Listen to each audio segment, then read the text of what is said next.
SN Reddy గారు, దేశంలోనే జరిగిన రెండో అతిపెద్ద విమాన ప్రమాదం అని ఇది చెబుతున్నారు. గతంలో కొన్ని విమాన ప్రమాదాలు కొంచెం కమ్యూనికేషన్ లేక ఎదురెదురుగా ఢీకొనటమో, లేదంటే కొంచెం బాగా పై ఎత్తు వరకు వెళ్ళి పడిపోవటమో అలాంటివి ఏవో జరిగాయి. కానీ ఇది చాలా ఆశ్చర్యకరంగా ఇప్పటికి కూడా అసలు ఏం జరిగింది, ఎందుకు ఇలా జరిగిందన్న ఒక రకమైన ఆవేదన ఇంక్లూడింగ్ మీ మా అందరికీ ఉంది. అది ఎయిర్పోర్ట్ నుంచి ఇంకా ఇలా టేకాఫ్ అయిన వెంటనే అందరూ చూస్తుండగానే అది ఏదో చిన్నపిల్లల విమానంలో పడిపోయింది. ఏమే జరిగి ఉండొచ్చు సార్ ఇంత పెద్ద ప్రమాదం? ఇంత అందరూ అంటారు కదా, ఎయిర్ ఫోర్స్ అంటే ఎయిర్ సేఫ్టీ అంటే చాలా కీలకంగా ఉంటుంది, చాలా తనిఖీల తర్వాత మాత్రమే దానికి గ్రీన్ సిగ్నల్ ఇస్తారు అని. అసలు ఏం జరిగి ఉండొచ్చు? With my experience of more than 25,000 hours of flying experience, sir, I was also instructor examiner all these aircraft, Avro, Boeing and Airbus 300. Sir, with my experience I can tell that normally two engines will never fail. ఎప్పుడు fail కావు. ఎప్పుడు fail కావు. Because the aircrafts are checked thoroughly by an engineer before he offers the aircraft to the pilot. And here aircraft has flown from Delhi to Ahmedabad. Sir, there were no problems at all. You want me to talk in Telugu or English? Telugu is better, sir. Okay. Targeted audience in Telugu. Okay. అంతవరకు దానిలో ఏం లోపాలు లేకుండే. అక్కడ అహ్మదాబాద్లో 2 hours ఉన్నది. 2 hours అప్పుడు engineer check చేసిండు, ఏం లోపాలు లేకుండే. ఇంజనీర్ సర్టిఫై చేసి he has offered the aircraft to the pilots. And pilots have gone and checked thoroughly every system, every part of it, internal checks, external checks, they did it. And they found ఏం లోపాలు లేవని accept చేసిన అనమాట. Accept చేసినప్పుడు aircraft is absolutely fit, 100% fit. తర్వాత వాళ్ళు ఇక దానికి రిక్వైర్డ్ ఫ్యూయల్ తీసుకున్నారు, ఎందుకంటే ఇది long journey to go to London. So they have to take a fuel up to London. Apart from that ఇప్పుడు ఈ పాకిస్తాన్ ట్రబుల్ తోటి పాకిస్తాన్ రౌండ్ అబౌట్ ఫ్లై చేసి పోవాలి, దానికి ఇంకొంచెం ఎక్స్ట్రా ఫ్యూయల్ పడుతుంది దానికి. అవన్నీ క్యాలిక్యులేట్ చేసి యూజువల్గా ఫ్యూయల్ మేమేం క్యారీ చేస్తామంటే ఇప్పుడు ఇక్కడ నుంచి లండన్లో వెదర్ మంచిగా లేకపోతే ఒక ఆల్టర్నేట్ పోతాం. ఆల్టర్నేట్లో కూడా వెదర్ మంచిగా లేకపోతే అక్కడ ఒక 45 minutes హోల్డ్ చేస్తానికి. That is as per the rules we are suppose to carry plus extra fuel. ఇప్పుడు ఈ పాకిస్తాన్ ఇచ్చేవాటి ఇంకా ఎన్ రూట్ వెదర్, అక్కడ వెదర్ కనుక లండన్లో మంచిగా లేదంటే దాని కొరకు మళ్ళీ again captain will take some extra fuel. So with the result what happens is when you carry maximum fuel, the aircraft is fully loaded. You got a full passengers and you got a full load of fuel, cargo, everything. But sometimes when we cannot accommodate so much of fuel, we offload the cargo. Cargo is the first thing to offload. Yes sir, okay. So that we carry our required fuel because that is required for the safety. Okay sir, అవసరమైతే cargo తగ్గిస్తాం. ఇంకా అవసరం ఉంటే మేము ఏం చేస్తామంటే high temperatures ఉండి ఇటువంటి ప్రాబ్లమ్స్ ఉన్నప్పుడు మొదలే మేము వాళ్ళకు if I'm flying tomorrow I will tell them today itself, రేపు don't take full passengers, keep at least 10 on the standby. మేము వచ్చి క్యాలిక్యులేట్ చేస్తాం ఫ్యూయల్, తర్వాత మీరు తీసుకోవాలని చెప్తాం. ఓకే సార్, అంటే రేపు ప్రయాణం చేయాల్సిన విమానం సంబంధించి ముందుగానే చెప్తాము. అంటే అవసరమైతే ప్రయాణికులు తగ్గించండి అని కూడా చెప్తారు. అన్ని మొదలు చెప్తాం అనమాట. రేపు don't take full passengers, take 10 passengers less. After I come we will decide. And if I have to carry extra fuel then I will not accept even 1 out of the 10. But అవసరం ఉంటే నా fuel కనుక తక్కువ ఉంటే I accept 1 or 2 or maybe 4 like that చెప్తారు. ఇట్లా అవుతుంది అనమాట. అట్లా మనం fuel calculation. Fully loaded aircraft అయినప్పుడు ఏమైందంటే విత్ దట్ ఇవాళ కొంచెం టెంపరేచర్ కూడా హై టెంపరేచర్స్ ఉన్నాయి. So the performance of the aircraft will be little poor. So we have to take longer runway. సాధారణంగా తక్కువ లోడ్ ఉంటే ఇంతే రన్వే అయితే, ఫుల్ లోడ్ ఉన్నప్పుడు we take this much of runway. So అవన్నీ మేము క్యాలిక్యులేట్ చేసుకొని డిసైడ్ చేస్తాం అన్నమాట. అట్లే pilots they calculated, they have taken absolutely everything, every care has been taken. And iddar pilots kuda, they are well trained, well experienced. That one pilot has got 10,000 hours, one pilot has got 8,000 hours, one pilot has got more than 1,000 hours or something like that. So అన్ని బాగానే ఉన్న అంతవరకు take off అయిన తర్వాత unfortunately both the engines have failed. Yes sir. There is never an instance anywhere both engines failing together. ఒక engine fail కావచ్చు, systems may not work. అందుకొరే మేము training ఇచ్చినప్పుడు పైలట్స్కు అన్ని ఎయిర్క్రాఫ్ట్ ఇంజన్ ఫెయిల్ అయితే ఏం చేస్తావు, ఇంజన్ ఫైర్ అయితే ఏం చేస్తావు, నువ్వు హైడ్రాలిక్ ఫెయిల్ అయితే ఏం చేస్తావు, ఎలక్ట్రిక్ ఫెయిల్ అయితే ఏం చేస్తావు, ఇట్లా మేము అన్ని వాళ్ళకు ట్రైనింగ్ ఇస్తాం అనమాట. కానీ 2 ఇంజన్ ఫెయిలియర్ అనేది లేదు కనుక we don't even give training for 2 engine failure. గతంలో ఎప్పుడు ఇలా జరగలేదు సార్, ఫస్ట్ టైం ఇది 2 ఇంజన్లు ఫెయిల్ అవ్వడం. ఒక్కసారి జరిగింది. రెండోది ఎక్కడ జరిగిందంటే న్యూయార్క్లో అయింది. Birds, flock of birds, hundreds of birds have come and gone into both the engines, and both the engines have failed. So luckily height unde, time unde, అందుకొరకు ఆయన పోయి రివర్లో ల్యాండ్ అయ్యాడు. You almost have heard of it and all that. Luckily no one died and all that. So అది ఒకటే situation తెలుసు అనమాట. అంటే ఇక్కడ ఎస్ఎన్ రెడ్డి గారు మీరు చెప్తున్న దాన్ని బట్టి చూస్తే ఒక విమానం ఎగిరే ముందు చాలా జాగ్రత్తలు తీసుకుంటారు అర్థమవుతుంది. అంత ఈజీగా ఏదో చూసి చూడనట్టుగా గ్రీన్ సిగ్నల్ ఎవరని అర్థమవుతుంది. రెండోది మీరు 25,000 అవర్స్ 25,000 అవర్స్ ఫ్లైట్ నడిపిన అనుభవం ఉన్న ఒక సీనియర్ మ్యాన్ మీరు. మేము అంటే యాజ్ ఏ పైలట్స్గా కూడా మేము కూడా చెక్ చేసుకుంటాము ఒకసారి అని మీరు చెప్తున్నారు. ఎంత పకడ్బందీగా ఉన్నప్పుడు అంత ఈజీగా ఎట్లా సార్ ఇంజన్స్ ఫెయిల్ అయిపోయాయి? ఇంజన్లో కొంచెం లోపం ఉందని మనకు ముందు తెలియదా? I was not only a pilot, I was a flying instructor and examiner. Nice sir, okay. So I was an instructor examiner all the 3 aircrafts, Avro, Boeing and Airbus 300. I trained more than 2,000 pilots on those aircrafts. Great sir. So with all that experience, I felt there is something wrong somewhere, that is the fuel supply to the engines have failed.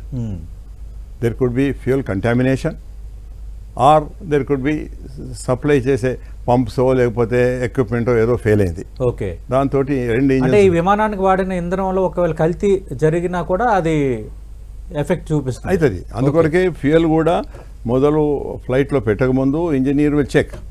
IOC will come and present the fuel, is the sample of fuel ఇస్తాడు. ఆ sample fuel ఇతను test చేసుకొని ఈ satisfied, then only he will say okay now put the fuel on. Okay, so అక్కడ కూడా precautions ఉన్నాయి. With all that there were some long ago there was a case where due to the contamination of fuel the engines have failed. So అందుకొరకని అది నాకు sorry can you get some water from me? Water. అయితే వాళ్ళు ఏం చేస్తుందంటే ఇంజన్కు fuel supply లేదు, అయితే contamination, ఎందుకంటే ఫిల్టర్ నుంచి పోవాలి కదా, అది చెత్త ఉండేదంటే ఫిల్టర్ నుంచి పోకుండా ఆగిపోవచ్చు. That's one thing.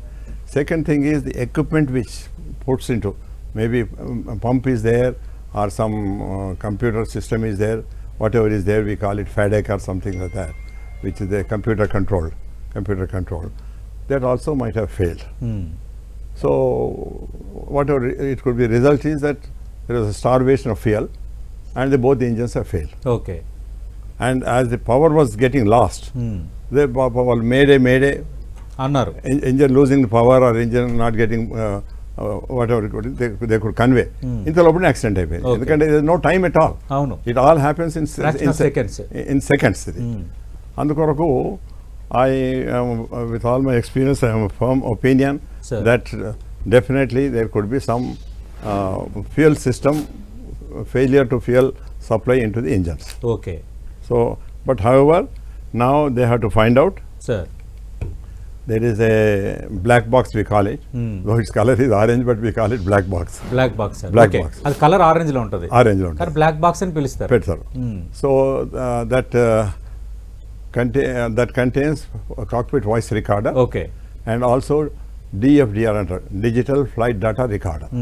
That records more than 1,000 parameters. Okay. ఏదన్నా ఈ యాక్సిడెంట్ ఇన్వెస్టిగేషన్ కు సరే, ఇప్పుడు విమానం పూర్తిగా ఫ్యూయల్ మండి బాగా దగ్ధం అయిపోయింది కదా, అసలు పార్ట్స్ కూడా తునాతునుకులుగా మొత్తం దగ్ధం అయిపోయాయి. మరి అంటే ఇప్పుడు మీరు అంటున్నట్టు ఆ బ్లాక్ బాక్స్, ఈ రికార్డర్ ఇవన్నీ ఉంటాయి, మరి అవి కూడా కాలిపోయి ఉంటాయి?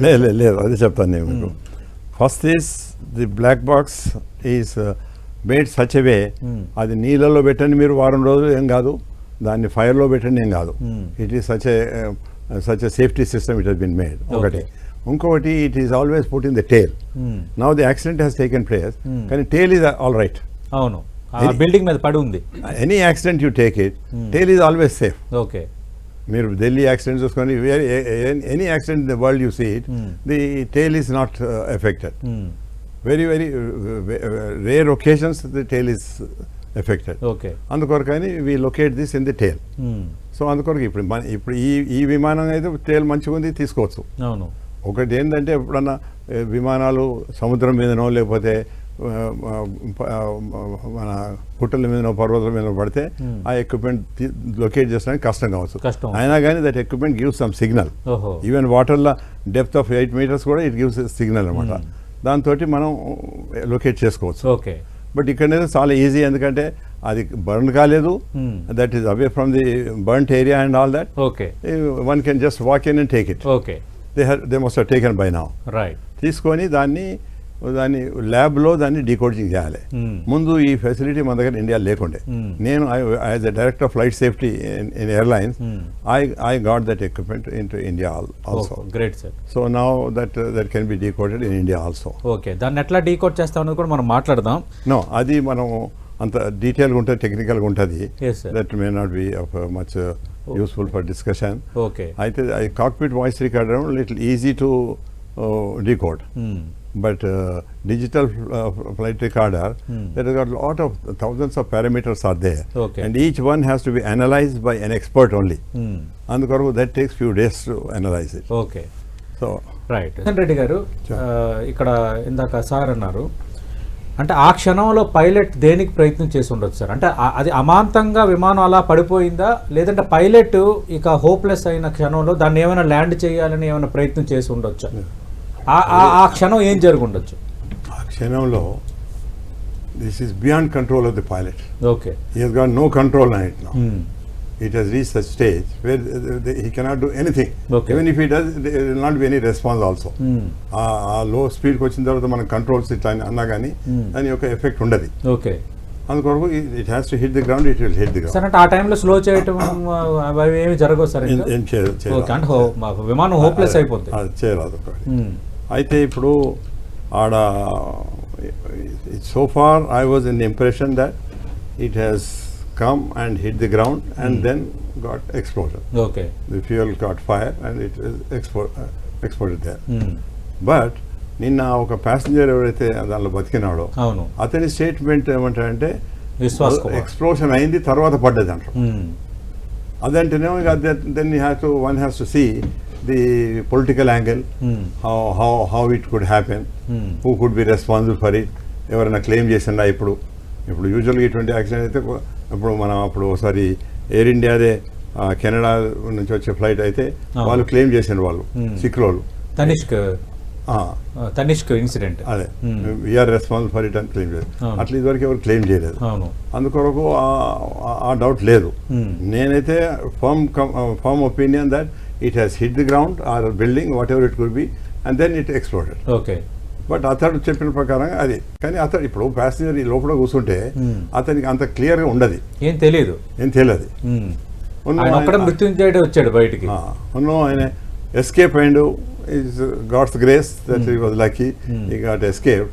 ఒకటేమో ఆయనకు అడ్వాంటేజ్ ఏమొచ్చిందంటే 1A సీటు పూర్తిగా క్యాబిన్కు ఇటు ఎండ్కు టచ్ అయిపోతుంటుంది అన్నమాట. ఓకే సార్, లెఫ్ట్ సైడ్ అక్కడ నుంచి ABC స్టార్ట్ అవుతుంది. ఓకే, అయితే అది ఫస్ట్ క్యాబిన్ కి టచ్ అయి ఉంటుంది.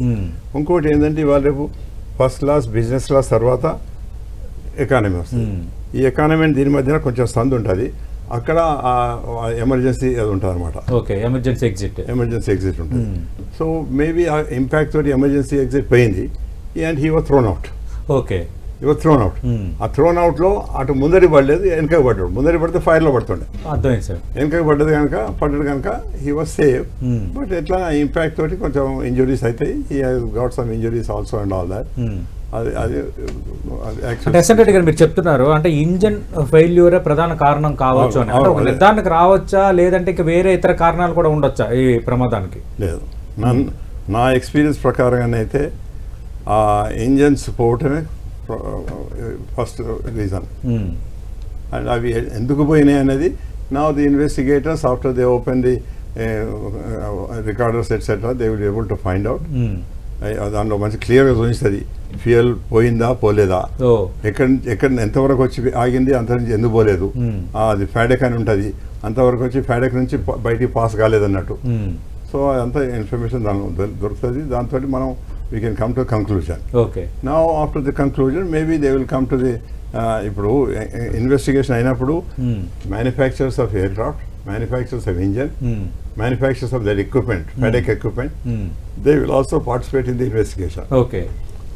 ఎయిర్లైన్ నుంచి experienced pilots and experienced engineers will participate. DGCA నుంచి కూడా experienced engineers and pilots will participate. ఆ వరకు మనకు ఇంజన్ ఎక్స్పర్ట్స్ ఉంటారు, ఎయిర్క్రాఫ్ట్ ఎక్స్పర్ట్స్ ఉంటారు, ఎక్విప్మెంట్ ఎక్స్పర్ట్స్ ఉంటారు. అందరు కలిసి they have to investigate thoroughly and come to a conclusion. This was the reason. The basic reason of accident investigation is to see how it has happened, how best it can be prevented tomorrow. Okay. That it should not happen again. Avunu. So that steps they have to take it. Okay. The motto of a flight safety, as I was as the director of flight safety, I used to tell them. Yes, sir. I said this is not to pinpoint on somebody who is at fault.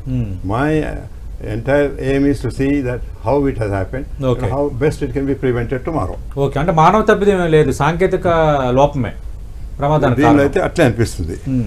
ఇక మానవ తప్పు అంటే ఒకటి very remote chances could be, మనం takeoff అయిన తర్వాత కొంచెం దూరం అయిన తర్వాత మనం గేర్ అప్ అంటాం. ఓకే. ఆ గేర్కు రౌండ్ నాబ్ ఉంటుంది, తర్వాత ఫ్లాప్ అప్ అంటాం.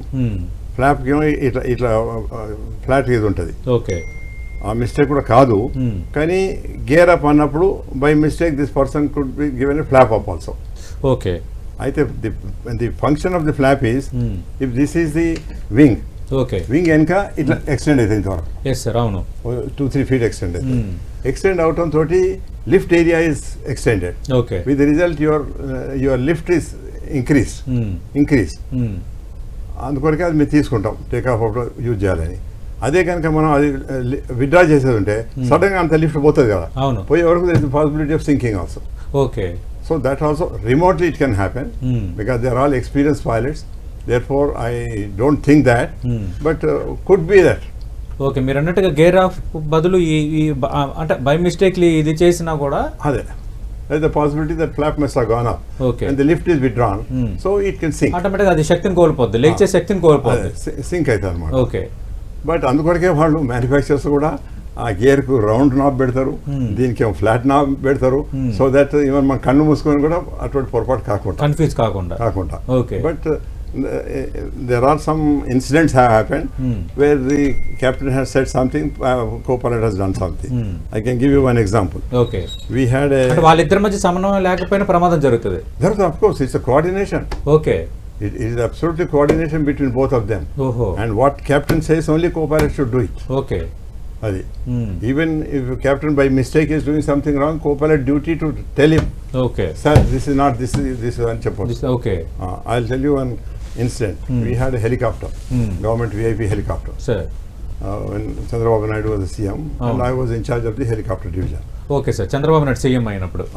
I was his అప్పట్లో ఆయన CM. Okay. I was his aviation advisor. Okay. I was also special secretary to government. Okay, sir. I participated for this new international airport, right from the selection of site onwards till it is commissioned. Shamshabad. I was advisor to government. I was also advisor to GMR. GMR, okay. GMR. అయితే అప్పుడు ఒక pilot ఉండే, ex army colonel. ఆయన 58 వచ్చింది. నేను suggestion పెట్టానంటే ఈ should retire అని. అప్పుడు DGCA రూల్ వాజ్ 60 years ఉండే. ఓకే. ఈ appeal saying that I can go up to 60 years, why should I retire at 58 అని పెడితే ఫైల్ నా దగ్గరకు వస్తే రాష్ట్రంగా అంటే at a higher age there is a possibility that in case of an emergency he may not take appropriate action. Therefore I don't suggest extension. Okay. రాస్తే ఇప్పుడు VIP helicopter కనుక అందరు మినిస్టర్స్ వీళ్ళు వాళ్ళు ఎప్పుడు పోతుంటారు. సో మినిస్టర్ తోటి నాకు మంచి ఫ్రెండ్షిప్ ఉంటుంది. నైట్ హాల్ట్ ఎక్కడ అందరూ ఒక దగ్గర ఉంటారు, చేస్తారు. సో 5 మినిస్టర్స్ అనిపిస్తే అన్నారు, ఏం సార్ నిన్నటి దాకా he was a pilot and today you say he is not fit అని చెప్తాను. అన్నగంటే sir the age is they some line he had to draw, so that's the line has been drawn. So my conscious own permit అని అన్నా. అంటే వాళ్ళు పోయి సీఎంతో చెప్పినారు. చెప్తే సీఎం అన్నది అంటే సరే మీరు అడ్వైజర్ గారిని అడిగి ఎక్స్టెన్షన్ ఇవ్వండి అని అన్నాడు. మళ్ళీ ఫైల్ నా దగ్గరకు వచ్చింది. నేను చెప్పిన my conscious own permit, if tomorrow if anything takes place I will be guilty of absolutely మీరు రెస్పాన్సిబిలిటీ అవుతారు కదా అని నేను రాస్తే he could not get extension. Okay. Then similar helicopter మధ్యప్రదేశ్లో ఉండే. ఆ టైంలో Chandrababu Naidu firm decision he said what advisor ఆయన సైన్ చేసిండు అంతే. అయితే అదే type of helicopter was there in Madhya Pradesh. Okay. మా హెలికాప్టర్ ఏమో రెండు బెల్ 439 కానీ మా దానికేమో కింద స్కిడ్స్ ఉంటాయి అనమాట, దానికేమో వీల్స్ ఉంటాయి. నేను ఎందుకు వీల్స్ తీసుకోవాలంటే నాకు వీల్స్ పెట్టేది ఉంటే ఇంకొక 250 kg బరువు ఎక్కువ అవుతుంది. అయ్యే వరకు that much fuel I cannot take and helicopter cannot reach up to Srikakulam. It can go up to Vizag but beyond Vizag it cannot go. So మన స్టేట్లో పూర్తి ఎక్స్టెన్షన్ రేంజ్ ఉండాలని I said no will go for the skit so that we can take more fuel extra fuel తీసుకుంటాం, దాంతో మనం శ్రీకాకుళం కోసం వరకు పోవచ్చు అని. With that idea I recommended government accepted and we bought that sort of helicopter. అయితే ఈయన అదృష్టానికి ఏమైందంటే అప్పుడు ఆడ మధ్యప్రదేశ్లో దేర్ హెలికాప్టర్ పైలట్ అని కొంచెం ఓవర్ వెయిట్ వచ్చేసి even medically grounded. So Madhya Pradesh was looking forward for some other pilot. So he was taken there. Okay. So he was very happy. Yes sir. I got a reappointment ఇది అని పేరు. Okay. ఒక దినం అక్కడ వాళ్ళది 1 year celebration అవుతుంటే they wanted to bring that పొద్దువాల్ singer from Poona to Madhya Pradesh. పెయిన్రు వీళ్ళు ఒక 2 ministers పెయిన్రు ఆమె తీసుకొస్తానికి, ఎందుకంటే వాటికి ఆమె కొరకు పంపితే బాగుండదు. వచ్చేటప్పుడు నైట్లో ఒక 20 miles దూరం ఉన్నప్పుడు it had the right engine fail. ఈయన రైట్ ఇంజన్ షట్ చేసే వజాయి లెఫ్ట్ ఇంజన్ షట్ చేశాడు. So what has happened? That means appropriate action he has not taken and the helicopter sank and hit the ground and broke into 2 pieces. Okay. And these 4 people also injured. Pilots ki injury ayindi, either ministers ku ameku injury ayindi. Okay. So anta keelakam. Right. So then report vaste I sent a report to CM. Okay. Said you recall I was against giving extension to this man. Yes sir. And see what has happened adi. Okay.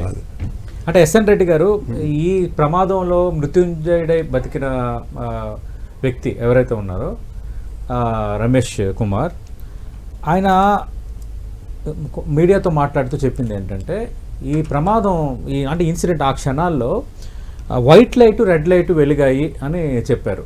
అంటే ఏ సందర్భంలో వెలిగాయి sir? ఏమని అనుకోవాలి దాన్ని? White light and green light వెలిగిందని అంటే విమానం క్యాబిన్లో లైటింగ్ ఏమో, విమానం లోపట red white and green lightings ఉంటే white light and green light వెలిగాయి, డేంజర్ సౌండ్ వచ్చింది అని చెప్పాడు ఆయన.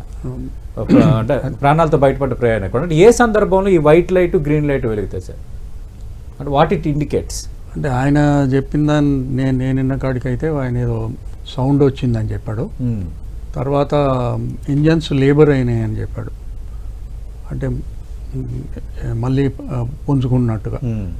తర్వాత ఈ could not make out what actually happen. తర్వాత జంప్ అవుట్ అయినాడు, ఏదో అయింది. కానీ ఎగ్జాక్ట్గా మనం ఆయన చెప్పిన దాన్ని బట్టి లైటింగ్ అంటే మరి ఆ ఎయిర్ క్రాఫ్ట్లో ఏమేమి లైటింగ్ ఉందో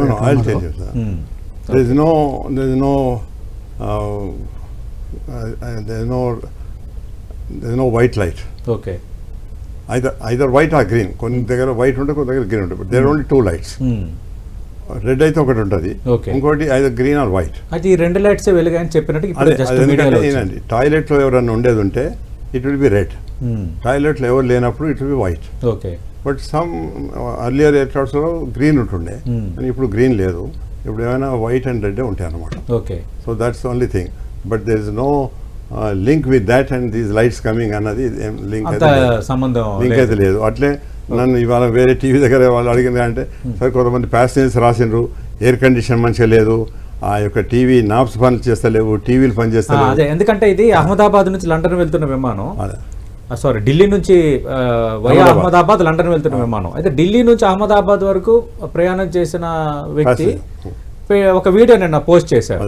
అంటే ఇక్కడ ఏది పనిచేయట్లేదు, కొంచెం ఇక్కడ పవర్ ప్రాబ్లం ఉంది అని ఆయన అన్నారు. అంటే లోపాలని నేను ఆల్రెడీ ఎయిర్ ఇండియా దృష్టికి తీసుకువెళ్ళాను అనేది ఆయన పోస్ట్ ఉద్దేశం.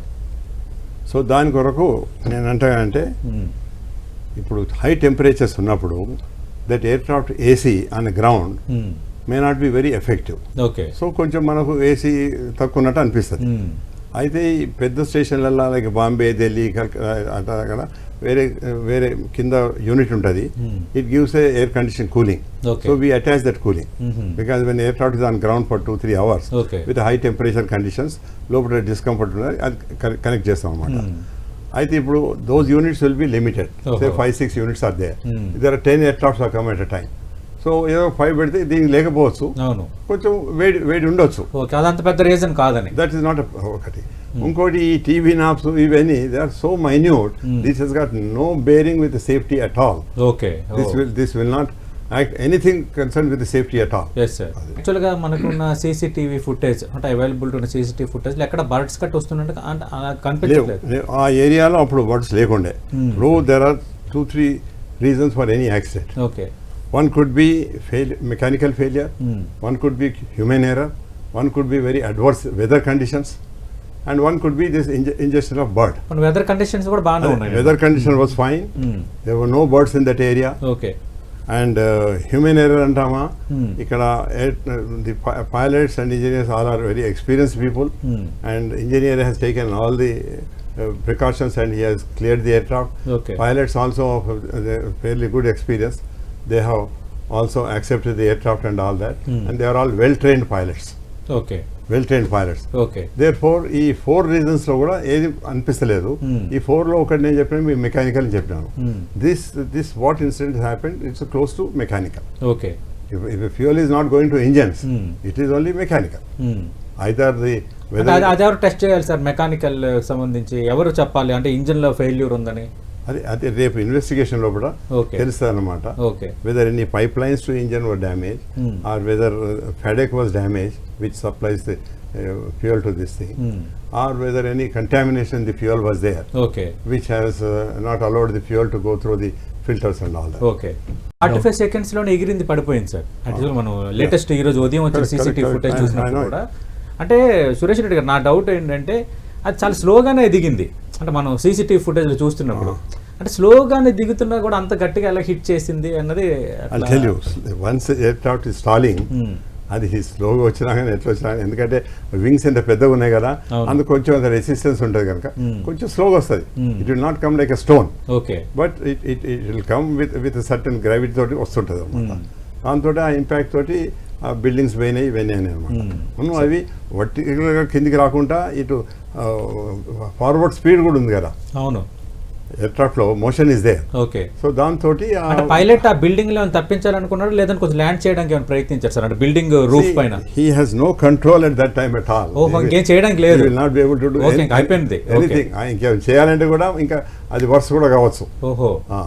So unfortunately, the situation is that, and all that is in the fraction of seconds. Yes, sir. Suresh.